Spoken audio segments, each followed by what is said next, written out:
Welcome to দিশার exam guide. প্রিয় পঞ্চম শ্রেণীর পরীক্ষার্থী বন্ধুরা, তোমাদের জন্য এই ভিডিওটিতে আমি আলোচনা করতে চলেছি পঞ্চম শ্রেণীর দ্বিতীয় পর্যায়ক্রমিক মূল্যায়নপত্র 2025 অর্থাৎ ক্লাস 5-এর সেকেন্ড ইউনিট টেস্টের বাংলা বিষয়ের প্রশ্নপত্র সম্পূর্ণ উত্তরসহ এই ভিডিওটিতে আলোচনা করতে চলেছি। তাই অবশ্যই দেখে নিতে হবে। পূর্ণমান 30, সময় 1 ঘন্টা। পঞ্চম শ্রেণীর বাংলা বিষয়ের প্রশ্নপত্র। পরীক্ষার্থীর নামের জায়গায় তোমরা তোমাদের নাম লিখবে, ক্রমিক সংখ্যার জায়গায় তোমরা তোমাদের রোল নাম্বার লিখবে, বিদ্যালয়ের নামের জায়গায় তোমরা তোমাদের বিদ্যালয়ের নাম লিখবে। দেখো, পশ্চিমবঙ্গ মধ্যশিক্ষা পর্ষদের নির্দেশ অনুযায়ী প্রবর্তিত পদ্ধতি অনুসারে প্রশ্নপত্রটি তোমাদের জন্য তৈরি হয়েছে। প্রথমে আমরা দেখে নেব এক দাগে কি বলেছে। এলোমেলো বর্ণগুলো সাজিয়ে অর্থপূর্ণ শব্দ তৈরি করো। এখানে এলোমেলোভাবে বর্ণ আছে, এটাকে আমাদের সাজিয়ে সঠিকভাবে অর্থপূর্ণ শব্দ তৈরি করতে হবে, অর্থপূর্ণ শব্দ তৈরি করতে হবে। এর জন্য রয়েছে 4 মার্ক, প্রত্যেকটি প্রশ্নের জন্য 1 মার্ক করে বরাদ্দ। প্রথম আমরা দেখে নেব একের ক। একের কতে আছে প্রথমে ট, তারপর কয় হসু, তারপর ময় হসু। এটাকে আমরা সাজিয়ে লিখব। দেখো, মুকুট, ময় হসু কয় হসু ট, মুকুট। তারপর খতে আছে দন্ত ন, তারপর মধ্য নয় দীর্ঘি, তারপর ফ, তারপর দন্ত সহায়কার, তারপর ম আছে। এটাকে আমরা সাজিয়ে লিখব। দেখো, ফণি মনসা। গতে আছে রয় হসি, তারপর কয়কার, তারপর চয় হসু, তারপর লয় হসু। এটাকে সাজিয়ে লিখলাম। দেখো, লুকোচুরি। ঘতে আছে দন্ত নয়াকার, তারপর কয়াকার, তারপর আ, তারপর তালিবসা, তারপর ক্ষয়াকার আছে। এটাকে আমরা সাজিয়ে লিখলাম আকাশখানা। নেক্সট আমরা 2 দাগে দেখব। 2 দাগে কি বলেছে দেখে নেওয়া যাক। ক স্তম্ভের সঙ্গে খ স্তম্ভ মেলাও। এর জন্য রয়েছে 5 মার্ক, প্রত্যেকটি মেলানোর জন্য অংশ মেলানোর জন্য 1 মার্ক করে বরাদ্দ। প্রথম আমরা দেখে নেব। কুমির উত্তর হবে নদী, শিয়াল উত্তর হবে জঙ্গল, আলু উত্তর হবে ক্ষেত, আখ উত্তর হবে চিনি, গরু উত্তর হবে খড়। এবার আমরা নেক্সট দেখে নেব 3 দাগে। 3 দাগে কি বলেছে, বিপরীত শব্দ লেখো। বিপরীত শব্দ করতে হবে, 4টি বিপরীত শব্দ লিখতে হবে। এতে রয়েছে 4 মার্ক বরাদ্দ, প্রত্যেকটি বিপরীত শব্দের জন্য 1 মার্ক করে বরাদ্দ। নিচে এর বিপরীত শব্দ উপরে। খতে আলো এর বিপরীত শব্দ অন্ধকার, গতে দূরে এর বিপরীত শব্দ কাছে, ঘতে ভর্তি এর বিপরীত শব্দ খালি। নেক্সট আমরা দেখে নেব 4 দাগে। 4 দাগে কি বলেছে, শূন্যস্থান পূরণ করো। 5টি শূন্যস্থান করতে হবে, এর জন্য 5 মার্ক, প্রত্যেকটি শূন্যস্থানের জন্য 1 মার্ক করে বরাদ্দ। তাহলে 4-এর ক। এক যে ছিল গাছ, শূন্যস্থানে হবে গাছ। খ, আকাশ ঘিরে মেঘ জুটেছে, শূন্যস্থানে মেঘ। গ, সে ভাবলে বুঝি আলু তার গাছের ফল, এখানে র হবে, যাই হোক, গাছের ফল, শূন্যস্থানে ফল। ঘ, ঘরেতে দুরন্ত ছেলে, শূন্যস্থানে দুরন্ত।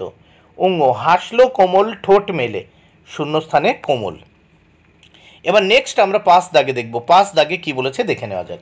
5 দাগে বলেছে ক্রিয়াপদের নিচে দাগ দাও। 2টো ক্রিয়াপদের নিচে দাগ দিতে হবে, এর জন্য 2 মার্ক, প্রত্যেকটির জন্য 1 মার্ক করে বরাদ্দ। প্রথম কতে, কোথা থেকে বাতাস এলো, তাহলে এখানে ক্রিয়াপদ হচ্ছে এলো।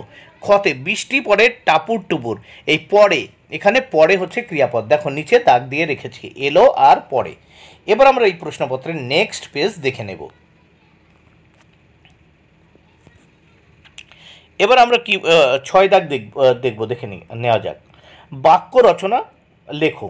2টো বাক্য রচনা করতে হবে, এর জন্য রয়েছে 2 মার্ক, প্রত্যেকটি বাক্য রচনার জন্য 1 মার্ক করে বরাদ্দ।